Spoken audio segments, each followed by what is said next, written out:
3,7%. Ағымдағы йылдагы тәүге индексациялау күләме шул кадәр. Уртача пенсия 450 сумга артачак дип белгечләр. Федераль социаль өстәмәләр үзгәрми, чөнки 2018 елда Татарстан Республикасы буенча минималь яшәү чыганагы үзгәрешсез калды. Эштән туктаучы пенсионерларга үзгәрешләр кертелде. 2018 елның январь аеннан пенсия эштән туктаган айның киләсе аеннан индексациясе белән түләнәчәк. Ләкин ул түләүләр эштән туктагач 3 айдан соң гына түләнә башлый.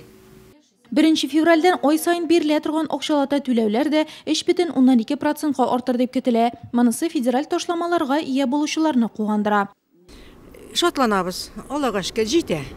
Бүгенгә җитә, Аллага шөкер. Әз генә артса да, шуңа без шатбыз.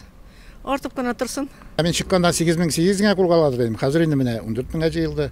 Пенсия ел сайын арта бара, рәхмәт дәүләткә. Без пенсияләрне шулай карагач. Башка редәмизгә керем юк бит инде. Эшләгә кадәр эшләп үзебезнең стажда утырып чыктык без пенсиягә. Хатынга кадәр 370 сумнан тирәсе артты.